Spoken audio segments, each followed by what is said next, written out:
The podcast that you're about to listen to may cause some listeners to stop pretending that everything is okay.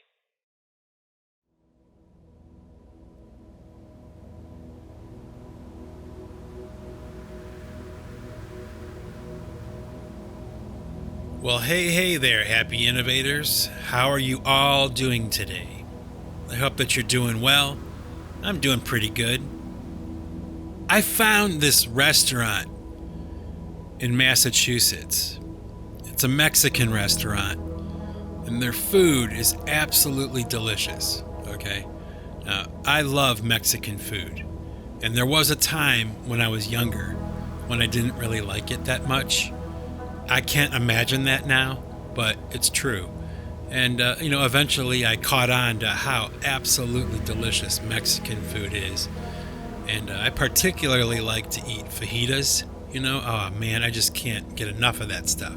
Anyway, the point that I'm trying to make here is that at this restaurant, they sell this cake for a dessert. It's called Tres Leche cake, like 3 milk cake, okay? And I don't know if any of you that are listening to this podcast right now have ever had the opportunity to try Tres Leche cake, the Mexican cake. But if you haven't had the chance to try it, I highly recommend that you give it a shot, because let me tell you something. This cake is so good. I mean, it tastes so delicious. I have never tasted anything like it before. It's like very cold because it's kept in a cooler because it's made, with milk and everything. And it's like this sponge cake that's saturated in this milk, like this wet kind of cream. And oh my gosh, I can't get enough of that stuff. And I wanted to mention it today because it's just so damn good. It's like if, I had never heard of it before, up until a couple months ago. And, I don't know why, I've eaten Mexican food pretty much for the past 25 years, but I never heard of it before. And my wife and I tried it. Oh, man, do yourself a favor. Get yourself a nice piece of Tres Leche cake from the Mexican restaurant that's nearest to you and give it a shot. I guarantee you won't be disappointed. Over the past couple years, I've mentioned in podcasts before how I'm kind of getting into the sport of hockey. I'm getting introduced to it really for the first time in my life. I was raised in an area of America where hockey wasn't really much of a thing. It just wasn't a priority. Like, my school didn't have a hockey team. I think maybe I knew one guy in Ohio where I grew up that played hockey, and, that was it. There wasn't much of that where I was growing up. But here in Massachusetts, okay, hockey is like a cultural rite of passage for a lot of the younger people growing up in Massachusetts. And, like I said, over the past couple of years, I've been kind of getting into it and learning about it and, watching the Boston Bruins, and, they're just such a great team. And there's a lot of interesting things about hockey that most people, at least from my past experience, that most people don't really like to talk about. They don't really mention it, but I guess that's what I'm going to do here today a little bit. I'm just going to talk to you a little bit about the things I like about hockey, especially the Boston Bruins, because it's a different sport than all the other sports that I've seen.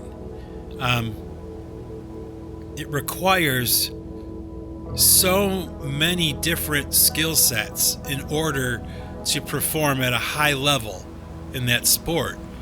It shocks me that human beings are even capable of doing it. Yet, you can watch any hockey game, especially in the NHL, professional level hockey players, and man, they are out of control with what they're able to do. And each player has a strength, they have something they bring to the game that helps the team. It's very much like football or baseball or any other sport, except, everything they do, now think about this, everything they do on the ice when they're playing a hockey game is done on ice skates. So the whole time they're, handling the puck, they're trying to score goals, they're defending, there's offense, whatever they're doing, they're on ice skates. They're balancing the whole time. And I'm sure that, for people who play hockey professionally, they get to that level, skating on ice skates is really like second nature, But think about it. For your average everyday person, there might be a lot of people who can strap on some ice skates and, skate around a rink. But there aren't many people that I know that can strap on a pair of skates and do the kind of stuff that these guys are doing. And I remember hearing in an interview with Bill Maher not too long ago, maybe it was on his podcast or something, Bill Maher, that guy I was talking about a couple of podcasts ago, he made a comment about how he felt that hockey wasn't even really a sport, and I'm like completely outraged by that. Like, I can't believe that anybody could watch a hockey game and think to themselves that, these aren't really athletes. Like, what are you talking about? They do so many different things. Think about it. If you're playing hockey, even on an amateur level, but especially on a professional level, you have to be able to skate backwards as fast as you can skate forward. And you have to be able to handle the puck while you're skating very fast without it coming off the end of your stick. You have to be able to do all of this with your head up, because you have to be looking as to what's going on around you and who there is for you to send the puck to, or who you need to kind of swerve around or get around or whatever. So it's almost like they're handling the puck and they're not even looking at it. And this is while they're skating it, like 30 miles per hour on the ice, on ice, balancing on ice. It's so fascinating, and it's easy to take it for granted sometimes, because I watch a lot of hockey now. It's easy to take it for granted that they're on skates. They're on a slippery surface, Think about that. Fascinating. I'm not going to talk about it all day, but I did want to mention it a little bit. And I also kind of wanted to mention, it's interesting to me, there's this player on the Boston Bruins. His name is Brad Marchand, and he's a notorious player because he plays dirty. He's been in the league for a long time. He's a veteran player. He's the captain now of the Boston Bruins, and he has like a reputation for kind of being what they call a rat. He does cheap shots. He, kind of goes too far sometimes, or has gone too far sometimes in the past and taken guys out, and stuff like that. And now, many years into his career, he just celebrated his 1,000th hockey game. 1,000 games this guy has played. And wherever he goes, whatever city he goes to with the Bruins, whenever he gets the puck, whenever he touches the puck, the whole crowd starts to boo. Can you imagine how funny that is? In every city in America, or even in Canada, that he goes to play in, they boo him when he gets the puck. And he's a fabulous player. I mean, he is amazing. He plays hockey at a very, very high level. And, he has this reputation. That's all. It's a reputation. But, he earned it. He did. And, I was watching a hockey game the other night, and I thought, I'm going to talk about him in a podcast because he's really an interesting character in the world. If you ever get the chance to watch the Boston Bruins play, you'll see what I mean. He's a very, very elite hockey player, but with this reputation that he's saddled with from years and years of kind of playing pretty hard and, I guess, playing dirty, he's dangerous, on the ice that way. And, if you watch hockey for 5 minutes, you can understand immediately how somebody being like that on the ice would be an advantage, So, whatever that means, I don't know, man. I don't know. But I wanted to talk about it. So there, I did. I talked about it. Done. Over the past few years of this podcast, I've been talking about a lot of different stuff. And, if any of you have been listening to this podcast for any amount of time, a lot of you would probably get the understanding that, when it comes to like science and, controversial scientific theories and things like that, like of, flat earth or what else, world history, and how there's this idea that the history that we are taught in school, in books and things like that, may not be accurate. And maybe not even like, a little bit inaccurate, but maybe completely false. Okay? And I've been thinking about this a lot because I find myself, at the age of 52? 52 now. I'll be 53 in a little while. And I find myself in this position intellectually where I'm slowly kind of rejecting, what would be the way of putting it? I'm rejecting a lot of modern science, okay?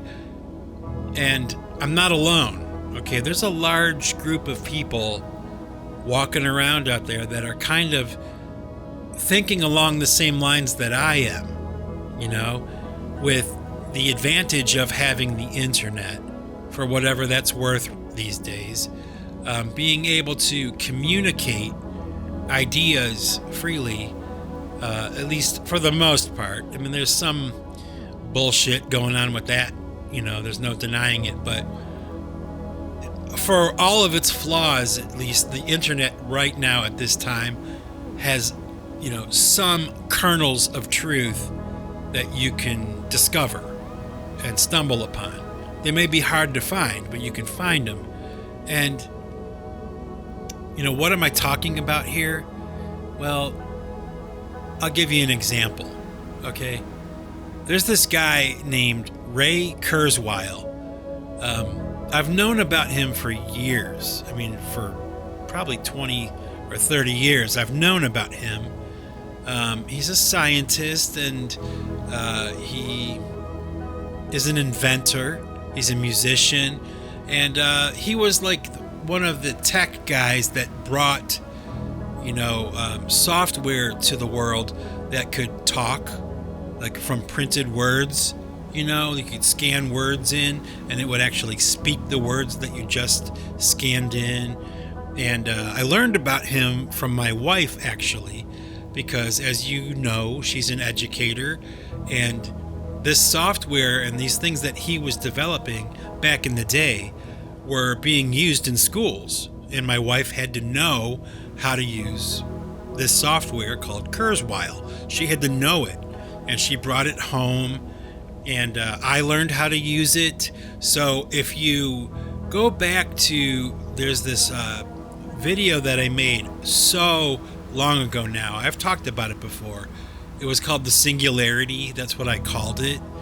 You might be able to find it. Maybe I'll leave a link for it in the bottom, in the description here for this podcast. But I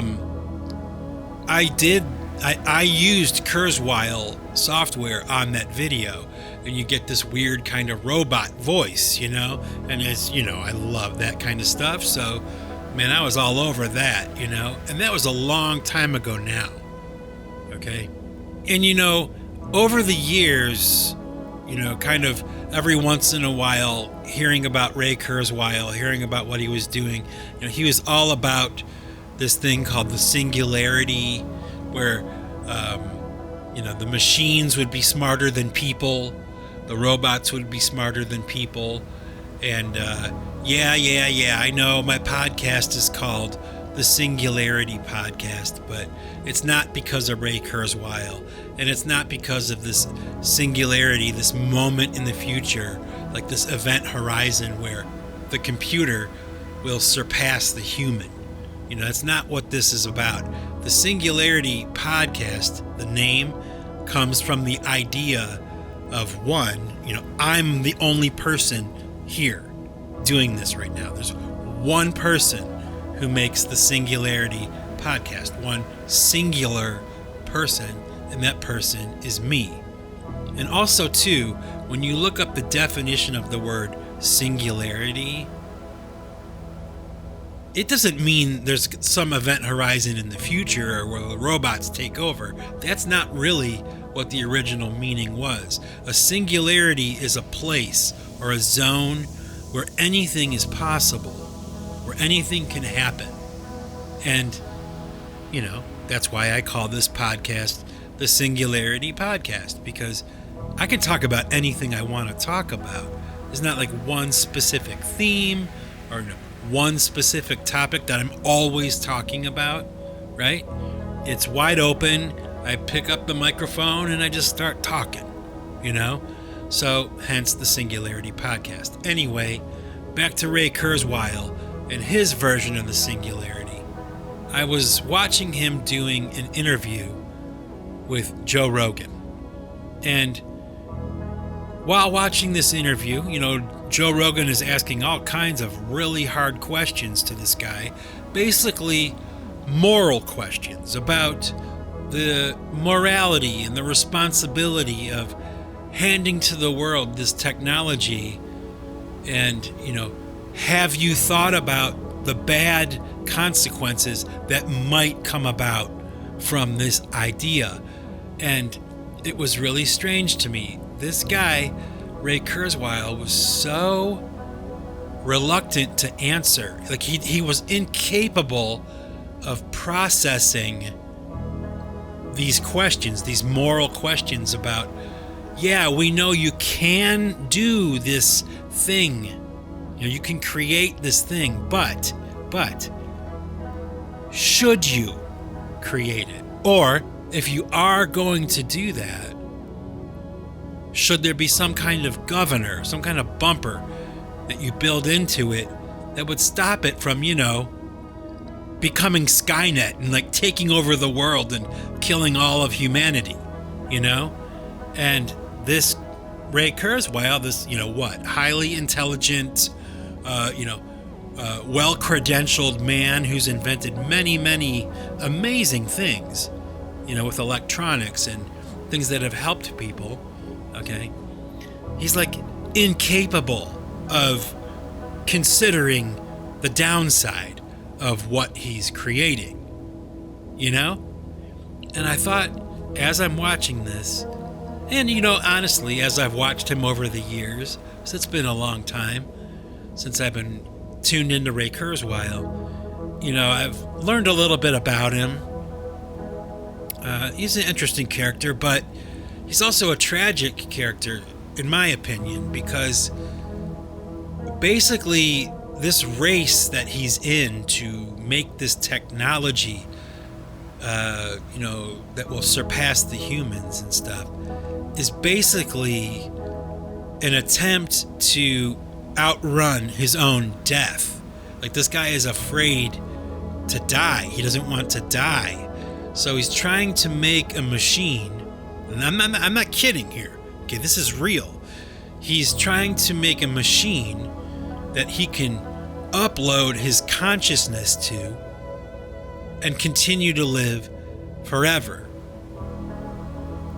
Do you follow what I'm saying? Like, this guy is trying to, and is actually in the process of, inventing a device or a machine or some kind of computer program that can upload the human consciousness. Okay, so let's think about this. What I'm saying is, imagine taking your personality, your memories, your ability to see and taste and hear everything except for your body, okay, and uploading it into a machine. I can't even believe I'm saying this, where you can still exist without your body, having never died, okay? And I don't know, it sounds a little creepy to me. And also, too, I mean, whether you guys realize this or not, it's actually biblical. It actually talks in the Bible about a time on earth when people will be in a situation where they won't be able to die. Like, they'll want to die, but they won't be able to, because they'll be in some kind of device, some other zone, some other place, some other existence with the consciousness that they have now. It's like, it's so wild and out there. But this guy, this Ray Kurzweil dude, is actively running towards this. I mean, he is, really in a sprint right now because he's getting older. He's getting much older. And, he's on this regiment of taking like 85 pills a day and all kinds of stuff to kind of preserve what he is, holding on for that day when he'll be able to upload himself into something and then never have to die, And this is just one, strand of information in my brain that's making me kind of rethink this whole science thing, okay? I think that we all are living in a time right now where things in the world are getting so wild and so outrageous and crazy even, and disappointing and concerning. There's things that I see that take me aback, a little bit, kind of knock me back on my heels. Like, what in the hell is going on in this world? Like, what is going on? Why is it that it always seems that people are always making the wrong decision? Doesn't it seem that way sometimes? Like, everything seems to be going the wrong way, Maybe I'm wrong, and it's not always like that. And of course, it's, this world, if you don't know anything else, or if I don't know anything else, this world we live in, if it's not anything else, it's not one thing all the time. That's for sure. It's guaranteed. I talked about it in my last podcast. Like, this time right now we're in will pass, and we will go into another time. No matter how good things are right now for you, no matter how bad things are for you right now, either way, it's not going to last. It's going to change, right? So I think that we are all kind of in a place now in human history where it's obvious, at least to me, okay, that you have to choose a side. Like, the world is dividing into two kind of major ways of thinking or philosophies, that line of demarcation could be like religion or no religion, spirituality or atheism, or science or philosophy, or like these lines that divide people right down the middle. You could have a family that's split this way, where half the family thinks that science is the answer to everything, and then you have this other side of the family where it's spiritual, man. We are spiritual machines. This is not about the hard reality that we're in. It's not about that. It's about more than that. There's an invisible element to this existence, and man, I am on board with that. Okay, I always have been, but I think that now we're in a place socially, globally, whatever. We're in a place where you really need to pick what side you're on. We used to be able to get away with kind of straddling the fence a little bit, but now things are becoming so polarized and so ridiculous and over the top, like judgmental and mean-spirited, bad-willed. People are getting canceled, or they get in trouble for having an idea or thinking a thought. It's so strange and so bizarre, but it just reinforces this idea that we might be having fun and all, but let's face it, folks, we gotta choose what side we're on. Do you agree with that? Do you see that too? I mean, maybe I'm whacked out, maybe I have it all wrong, but I don't think so. Not on this one. I see it more and more every day. And that goes back to this idea about, for me anyway, kind of like this idea of abandoning modern science. I have investigated a lot. I've listened to a lot of people talk. I've watched and listened. I pay attention. And I see more and more evidence of, this community of scientists, modern scientists, that are abandoning the scientific method. They plagiarize their journals and their papers, their theses that they write, and they're dishonest, and they're swayed by grant money to toe the party line. And we've got this version of history that's like, if you ask me, at this point, it's like total bullshit. Like this idea that there was like a medieval period and, that Rome fell like over a slow period of time, like 100 years, like that civilization collapsed slowly, it's not just my opinion. It's the opinion of a lot of intelligent people that are usually investigating this stuff on their own, independently, as best they can.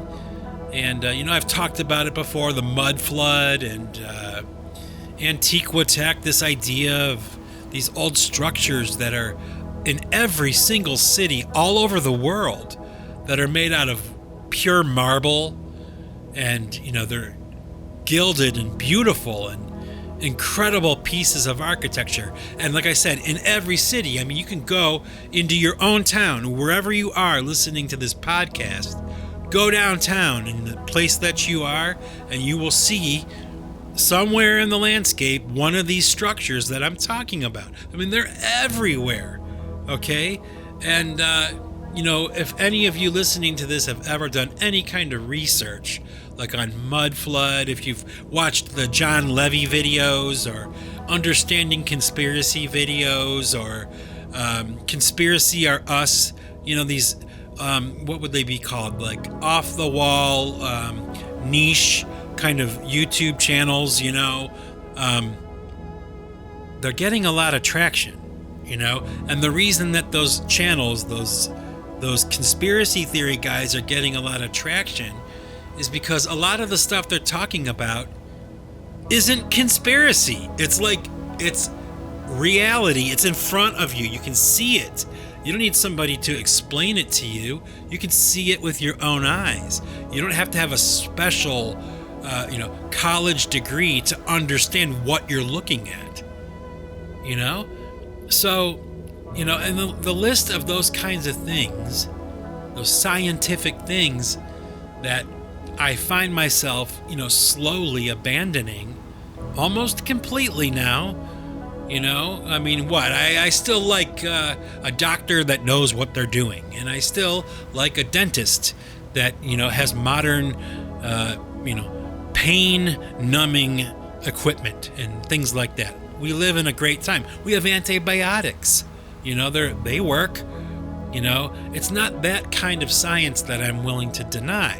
It's not what I'm talking about. It's the other things. When somebody says to me that the earth is 5 million years old, or 10 million years old, or 250 billion years old. How the hell do you know that? How could anybody know? It's bullshit. It's a lie. And yeah, there's probably people out there like, oh, Mike, you're crazy. You're a conspiracy theorist. You don't know what you're talking about. It's like, okay. Whatever you say, right? Whatever you say. I have enough evidence. I've seen enough. I've heard enough. Where, man, I'm losing faith in these guys. I think the world that we live in is not anything that we've been taught in school. I mean, it has not been described or taught by anyone, to anyone. It hasn't happened. It hasn't happened. It's only because of this thing called the internet that people were able to discover this stuff and get into the minutia of it, the City Hall of St. Louis, Missouri, the building. What's the history of that building? It's a total bullshit story. But they didn't think when they were writing that bullshit story and, putting it in the archives is official storytelling of what really happened to the City Hall of St. Louis, okay? They didn't think anybody was ever going to read it. You know what I mean? Like, it's written as if they didn't care enough to care about details. It's a totally bullshit thing. It's obvious that the story they're telling is not true and couldn't happen. Like people building these massive marble structures like the Capitol building in Washington, D.C. with horse and buggy. Like, get the hell out of here. When you really look at these structures, it's like, what the hell? It is in plain sight. It's there all the time. It's in every city, in every country, all over the world. And we look at these things and we don't even know what we're looking at. But there's a group of people, myself included, that are starting to kind of catch on to this idea that maybe the history we've been taught is not true. And not accurate. Like, not at all. Like, not at all what happened. Isn't that strange? And, think about this. Even with things like technology, the sciences, like technology is a science. I mean, I've been working with computers and different technologies for a long enough time now, where I kind of realized that it's kind of a myth to me. It's kind of bullshit. Like, yeah, there's software and there's things that are being invented right now that, make your phone work faster, but I don't have a smartphone. Like, I don't want one. I'll never own one. I don't want to live my life through a phone. I don't like to talk on the phone that much. So why would I carry it with me everywhere I go? And like, it's, it's a myth. It's that same kind of myth. Like when people retire, they get an RV, They're going to retire. They're going to get an RV and they're going to drive across America. That's what they're going to do with their retirement. And they drive across America and it's a catastrophe. And they realize this myth of retiring and getting an RV and going across the country, while it may appeal to some legitimately, for most people, it's bullshit. It's a waste of time. It's a myth. And I think that I'm getting to a place where I put technology and the wonders of modern technology into this category where, I mean, come on, let's face it. Right? The computers that we're using, they suck. You know, I work on a computer so often. It's like I spend the majority of my time watching this wheel going round and round, waiting for it to process what I want to do. You know, they're not like lightning fast and oh my gosh, it's amazing. It's not like that. It's there'll be moments where I have 3 different devices, you know, all going at the same time, and they all have a wheel. You know, just waiting. I'm sitting here waiting for the technology to catch up to me. You know, it's true. I'm starting to reject it outright. I'm finding the value in analog. You know, going backwards. It's better. It's actually better to deal with compact discs and cassettes and VHS tapes and DVDs rather than streaming. I mean, the streaming thing is a crock of shit.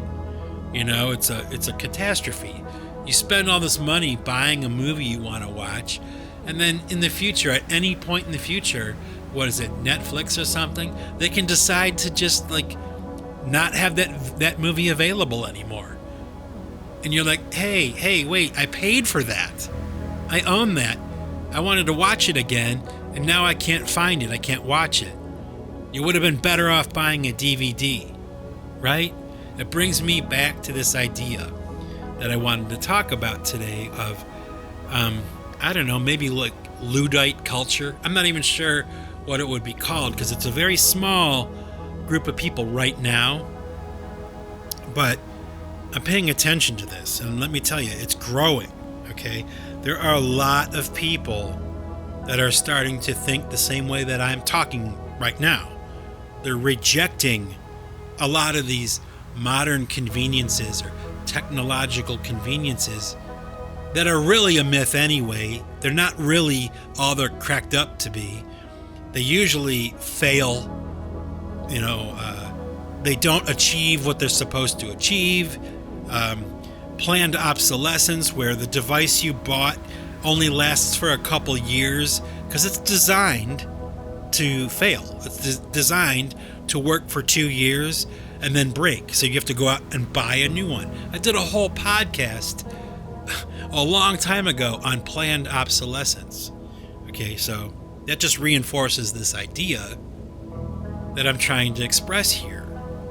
That I've been on this trip for a while now, you know, and I'm arriving at this place where I'm realizing, I'm looking at the landscape of humanity, okay? And I use technology, okay, I have to. I rely on it for certain things, but it's very unreliable, and I have to rely on it anyway, unfortunately. Like, if you want to still hear like PC3 songs and new pipe choir songs or new podcasts, yeah, I gotta hook up to a computer and get this thing done, you know? But if there was a way for me to do what I'm doing right now, talking to you, if there was a way for me to do it without using computers, I think it would be better, you know? I mean, I remember, I'll share a little story with you here. I was drumming in a band a long time ago that was recording in a very elite studio, okay? The kind of studio where not just anybody could go there and record. you had to be kind of vetted by the engineer at this studio, and if he thought you were up to snuff, your band would get to record there and pay to be there. You know what I mean? Anyway, my point is, I was in the studio recording. We made it in, and this engineer was telling us a story. This is probably back in maybe the year 2000, before I left Kleetown. He was explaining that there was a studio in Ohio. I forget exactly where it was, but it was a very elite studio back like in the 60s, the 1960s. And they had state-of-the-art everything in the studio back in 1960, okay? But the problem was that with any recording studio or anything like that with music, as some of you may know, you have to always be buying new stuff. Like, you have to keep up with the modern stuff, okay? And this particular studio, that I don't remember the name of, had backed itself into a corner a little bit by spending a lot of money on all of the state-of-the-art equipment at that time. They weren't able to afford to keep up with what was new. They spent all their money in the front end. They blew their money on this equipment that was, state-of-the-art in 1960, but by the 1980s, this studio was kind of like a dinosaur. And, the young whippersnappers like myself and, everybody else I knew didn't want to record in a studio like that. They wanted the new stuff and the technology and the best, But and this is why I'm telling you this story. This is a true story. Lenny Kravitz, whom I love, I think he's awesome, awesome. I'm a huge fan, okay? He heard about this studio, that it was still there, it was still operational, but all the gear they had was from the 1960s or something like that. And Lenny Kravitz, came to Ohio to this studio to record his, I think it was Are You Gonna Go My Way album. It was recorded in that studio because the equipment they had in that studio was so outdated that he wanted that sound. He wanted that analog 60s sound.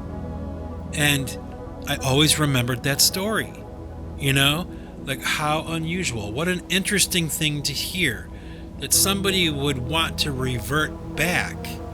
Somebody like Lenny Kravitz, for crying out loud, would want to revert back to this older technology and record a new album in it,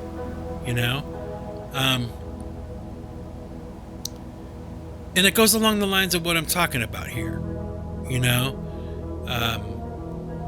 there was a time when compact disc was like the thing, man. That was the way to go. And having grown up in an era where I was born into vinyl, 45s and LPs on vinyl. That's when I was born. 8-track tapes, and then a few years later we had cassette tapes, right? This is what I remember. I remember using them all, Then came the compact disc and the mini disc and the DVD and the DVD-R and the CDR. All these different technologies started to emerge, and I was right there. I was a musician, right? So I was always, dealing in, different mediums. Cassette tape, CD, vinyl. Let's think about that. I do have a cassette tape of a band I was in. I have a few CDs of different bands I was in. I have a vinyl of a band I was in. And here we are now, right? With the streaming and all this kind of stuff. And oh my gosh, it's been a game changer for me. As a struggling musician and songwriter, or whatever you want to call me, it's been a golden opportunity, and for that, I'm eternally grateful. But I find myself kind of reverting back, even though my music is available for streaming and downloads and all that kind of stuff. I, Michael, the guy who makes the music, I prefer to listen to it on a compact disc. That's what I prefer. I've talked about that before too. Like, I'm a Luddite. I have no shame in that. But there are a group of people like myself, and it's growing, okay, that are starting to go back. They're kind of abandoning the new technologies when it comes to music and films and those kinds of things, and they're going back to VHS tape, and they're going back to DVDs, and they're going back to CDs and cassettes, because these devices that we use to consume the entertainment that we desire, okay, these older formats are much more reliable.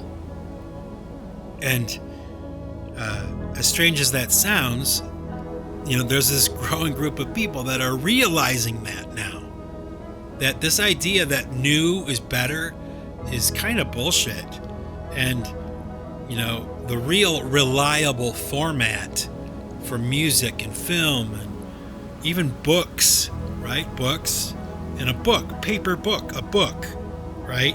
Not some Kindle book that is data, zeros and ones that can be lost or erased or glitched or messed up somehow.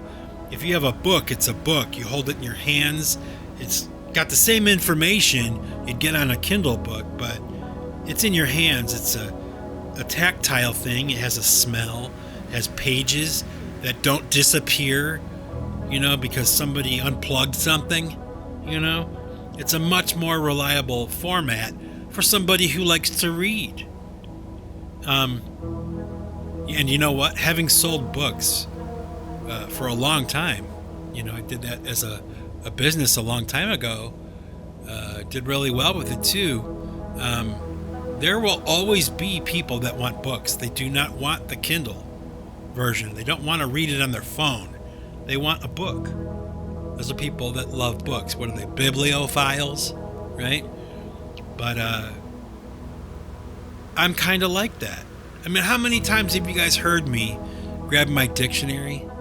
My new Oxford American Dictionary, because it's a reliable source. I don't have to wonder if the definition for a word is some asshole that hacked into the thing and made their own definition for a word that I'm looking up, it is an accurate definition. It was printed back in, 1980s or something, before anybody was doing anything with computers, and you guys know what I'm talking about. How many times have we seen something that was supposed to be truth, and it's like Wikipedia, those stupid warnings they put under videos, like they're the arbiters of truth, they are so full of shit, come on. You've got to be kidding. The audacity of Wikipedia putting anything underneath the video that you're watching, correcting, this is what this means. We know because we're Wikipedia. Get the hell out of here. Are you kidding? Losers. It's like you have to at some point just go, no. No. I'm not buying into it. I don't believe that Wikipedia is the future of thesauruses and dictionaries. I don't think so. I don't think that they contain truth. I don't think so. I think it's manipulated information. And why the hell would I want to waste my time with that? And just goes back to this idea, slowly but surely, Man, I'm walking away from all this. I'm walking away from Ray Kurzweil. I'm walking away from streaming and cell phones, smartphones. I'm walking away from Wi-Fi. I don't want it.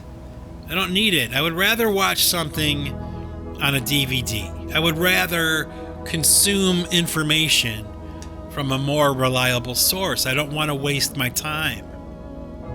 You know? And, yeah, I'm blathering, I guess, but not really. I am sure as I'm saying this right now in this studio, that there are people listening to this that know exactly what I'm talking about. And if you do know what I'm talking about and you get it, you might belong to that community of people that I'm talking about that's slowly growing. You know, people that are turning their back on a lot of this new technology. Not all of it. Okay, not all of it, but a lot of it. Because a lot of it is a waste of time. You know, it's not better. It's not faster. It's not more reliable. It's a freaking disaster a lot of the time. You know? Like your ability to enjoy a film is based on whether you can get the streaming of it or the feed of the movie from someone else. Like someone else has to allow you to see it. Why don't you just walk over to the shelf in your room and grab the DVD and put it in and watch the movie?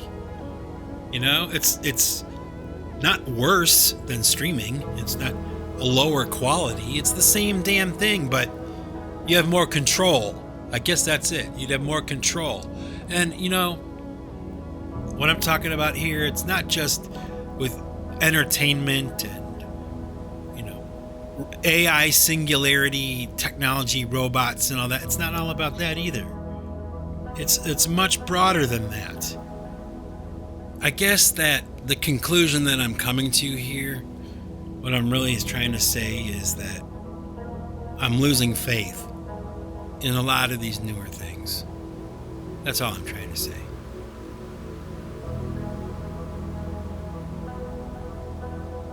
You know, for the past 3 years, I've been watching politics in America. You're watching the situation with Joe Biden as our president. And as much as you dislike the man or doubt the man or whatever, he still is the president of our country, and we should honor the office, even if we don't like the man, okay?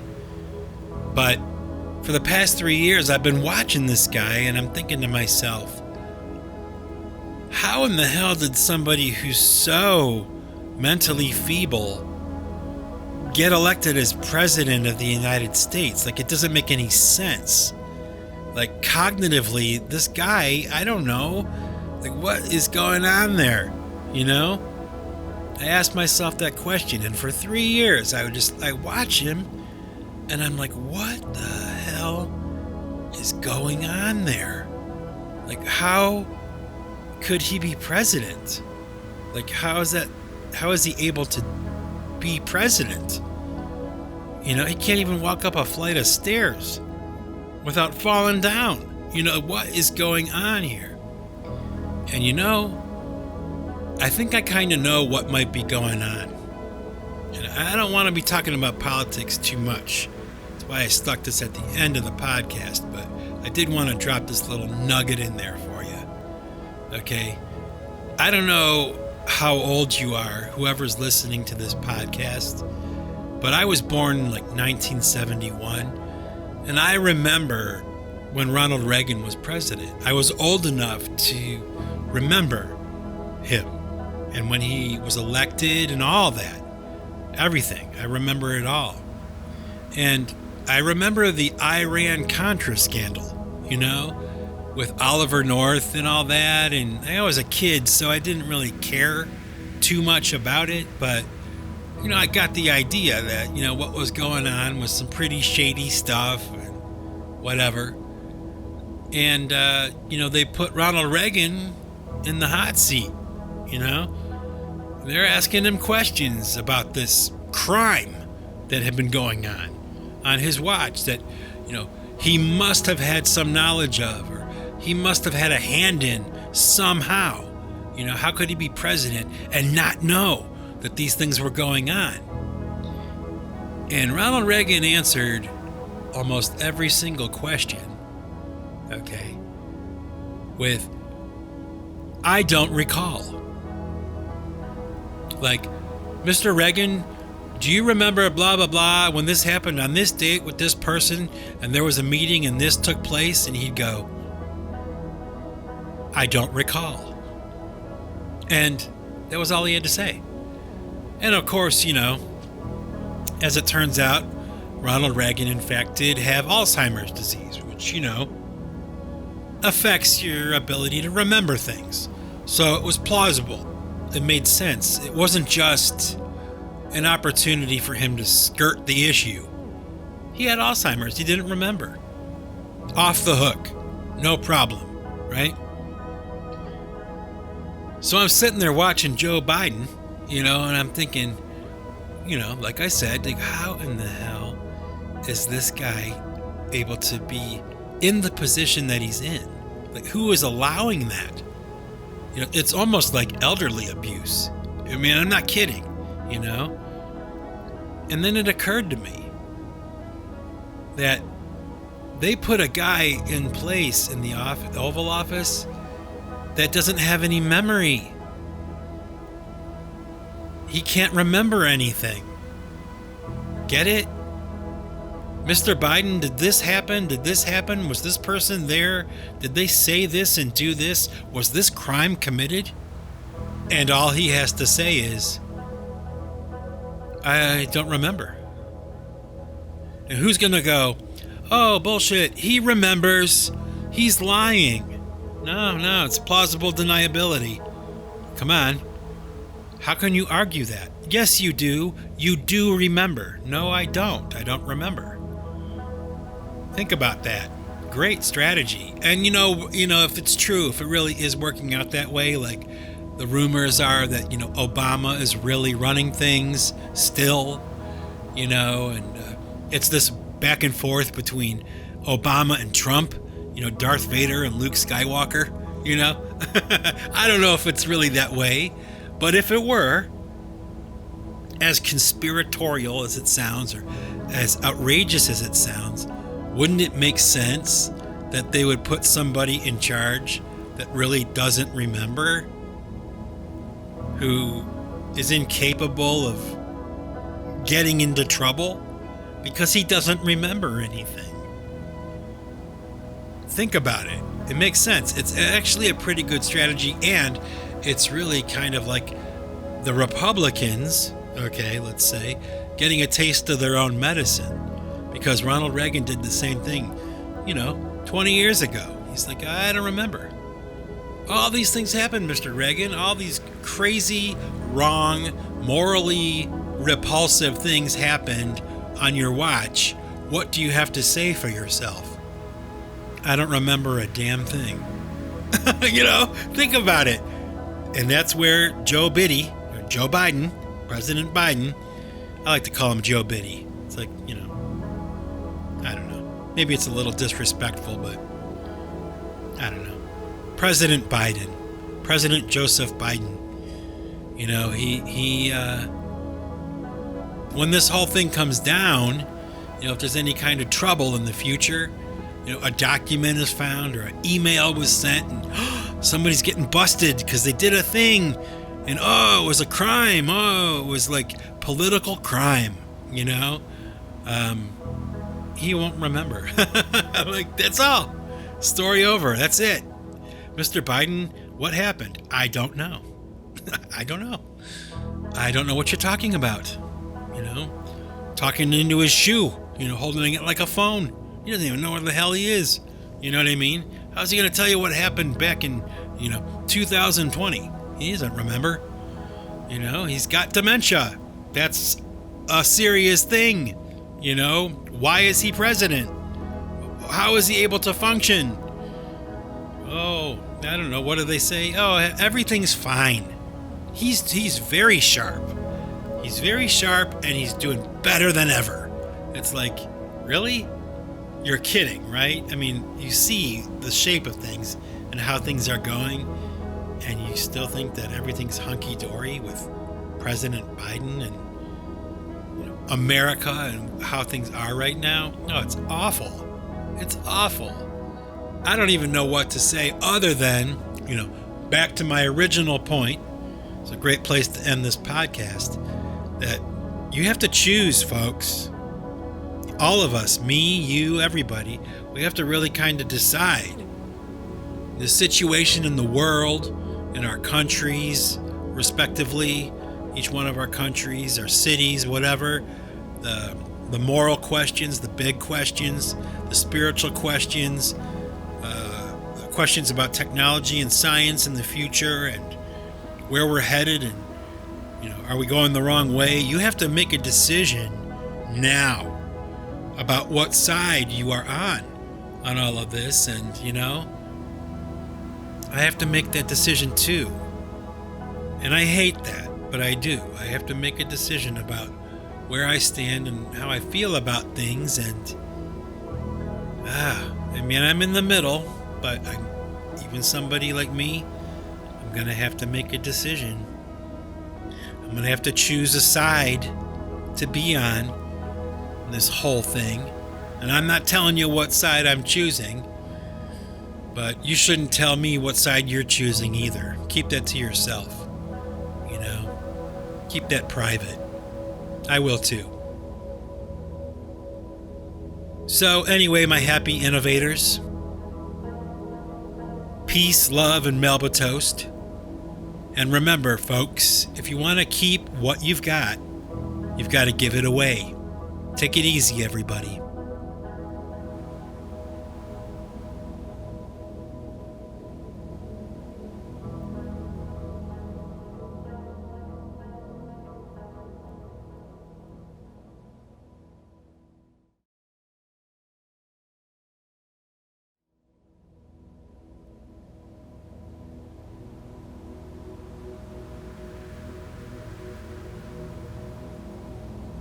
Well, hey there, happy innovators. Thank you all for sticking around to the end of the podcast to listen to some music. And today, what I have for you is 3 songs of mine, chosen by a good friend of mine from Scotland named Klare, a friend of mine that I've recently reconnected with after a pretty long hiatus, about 3 or 4 years of not being in communique. She reemerges and we're talking, and I don't know, I guess maybe she was moved a little bit by that last podcast I made. And, I'm not aware of everybody who listens to my podcasts or how often they do or whatever. And I had no idea that all these years that Claire was listening to my podcasts regularly. And you know what? A couple days ago was her birthday. I won't tell you how old she is, because that's not gentlemanlike to do. But she's a really cool cat from way across the pond over there in Scotland. And Claire, thank you for listening to this podcast and for being so funny and so good to me for a long time. You are a good friend. And here we go. 3 songs that Claire has chosen as my birthday gift to her. I'm deciding to put them at the end of this podcast. So the first one I'm going to share with you is a song called Here Comes the Sun. The second song I'm going to share with you is A Dark Blue Arc. And the third song I'm going to share with you will be the song Love, because that's the song that she likes the most. And it was the song that really kind of brought her to me in the very, very beginning, many, many moons ago. So Claire, here you go. Without any further ado, happy birthday to you, cutie pie. And I hope that you're doing well, and I hope you enjoy this. And I'm sure I'll be talking to you soon. Here we go. Enjoy. Happy birthday.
The sun, the sun, the sky, at night. The sun,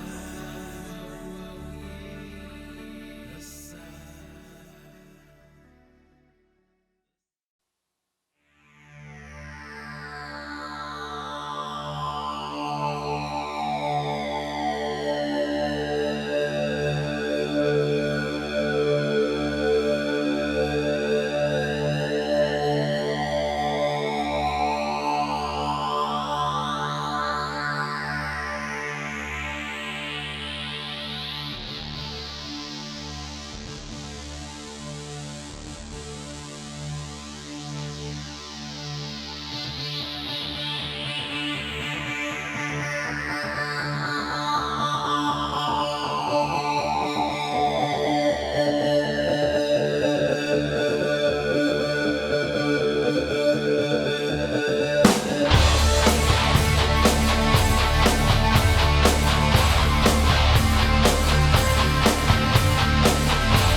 of reckoning.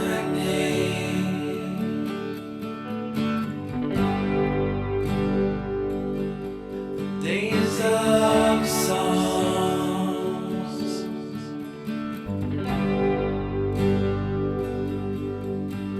When lonely fears fill my mind,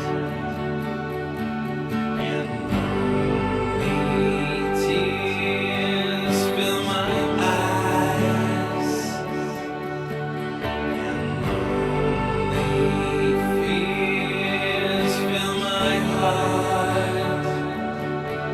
Answers love. Answer is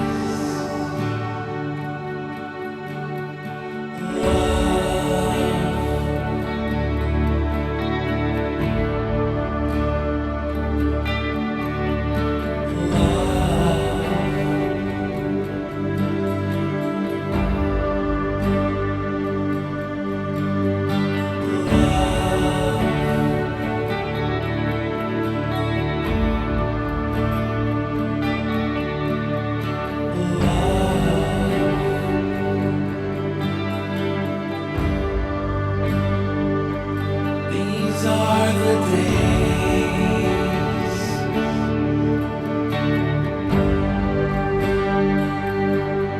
Days of calm.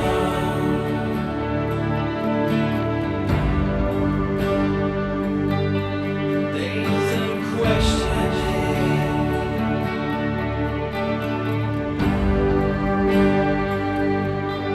Firm resolve.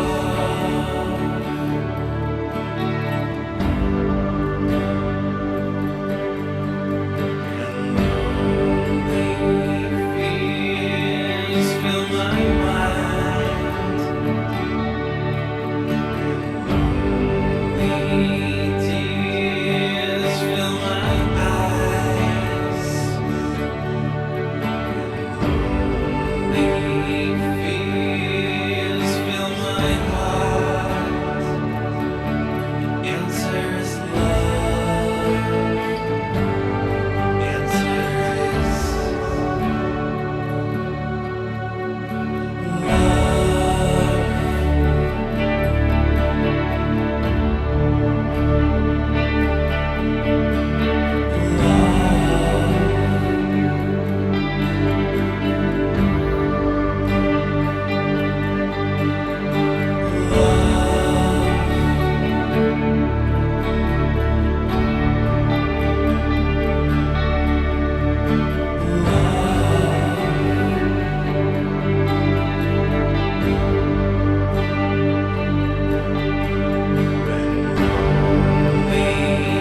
fears fill my mind,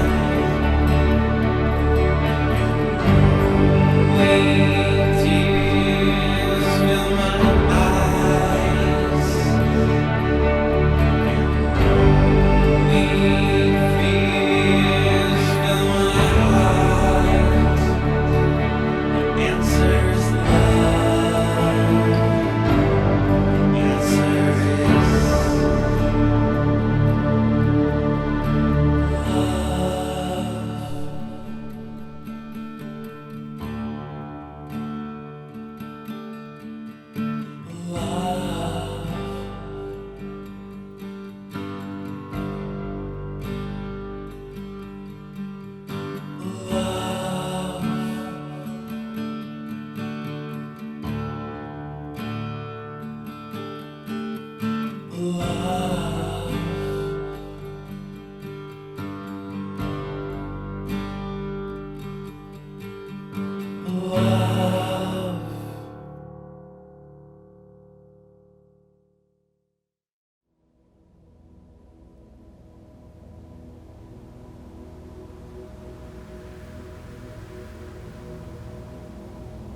Okay, happy innovators.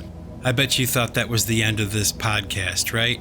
Well, I got another surprise for you. I decided at the last minute to shove on the end of this podcast that little piece of film that I did called The Singularity that I had mentioned earlier in the podcast. using that software from Ray Kurzweil. And I thought that rather than sharing the link for the video down below in the description, I thought, why don't I just put it right at the end of the podcast? And it would give me a chance to kind of give you a little bit of an explanation about it, because the voice that you're hearing is a computer voice that's being generated by Kurzweil software. That was the point of bringing it up.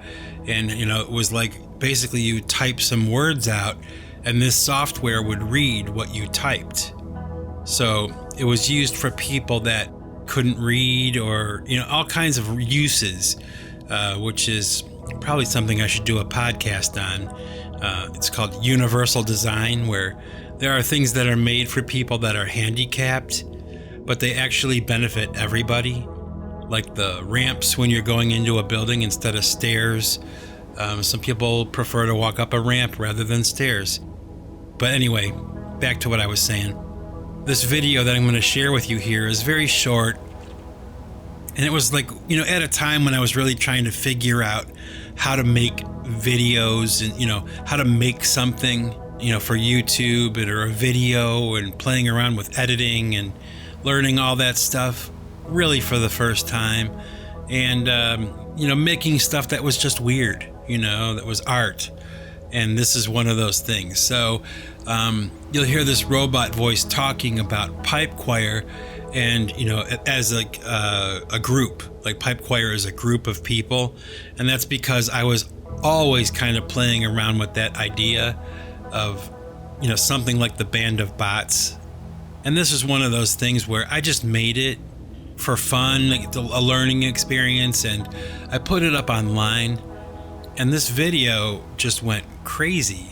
I don't even know how many views that it has now, but it was one of those things where people would watch it and they were like confused by what it was. What is this? What is it for? And I just thought that was the funniest thing in the world. I would laugh so hard. And I think I did a podcast actually about it a long time ago. So here we go. The Singularity, this one-off I did a long time ago, maybe 2008, 2009. I don't even remember when I did it. It's been that long. And man, it could be 2007. You know what I mean? Like, it's old. It's still up there. It still gets a lot of attention, and people, they find it. They're like, what the hell is this? So let's see if you ask the same question. I hope you enjoy it. Here we go.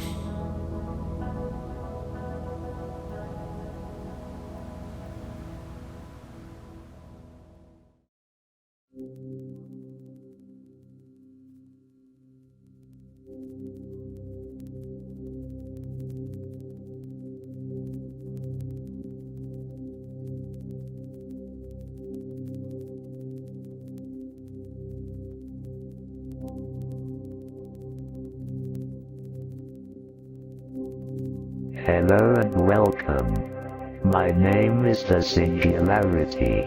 I am the official voice of the rock group Pipe Choir.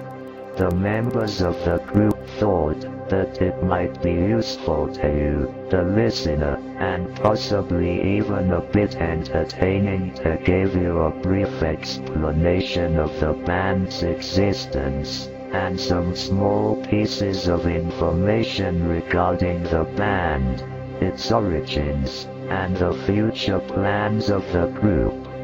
Before we get too far into this message, I would like to thank, on behalf of the band, all the listeners for their warm and encouraging comments that have been left for the group regarding its music. I can assure you that the members of the group take great satisfaction in reading any and all comments that have been posted. Please accept this warm thank you from Pipe Choir. Pipe Choir came into existence as a studio project in the spring of 1990. The song Savior was originally recorded at this time, and was the official first song written by the group. The moderate success of Xavier was enough fuel to keep the project active for 15 years, regularly writing, recording and playing the occasional live gig throughout the early 1990s. By the year 2000, pipe choir started to become less of a side project and more of a full-time operation. By 2004, the members began to shed peripheral responsibilities to devote all of their creative energy to the project. The result has been exciting for the group and has provided a deep stable of songs to draw from and present to you, the listener. You can be assured that a regular and steady release of material will be at your fingertips long into the future. Pipe choir uses Gibson, Fender, Korg, Boss, Shaw, Drum Workshop, Sabian, and Promark exclusively. Thank you again for your support. Please keep listening to Pipe Choir. Watch for future music from the group and messages presented by me, the Singularity. Godspeed.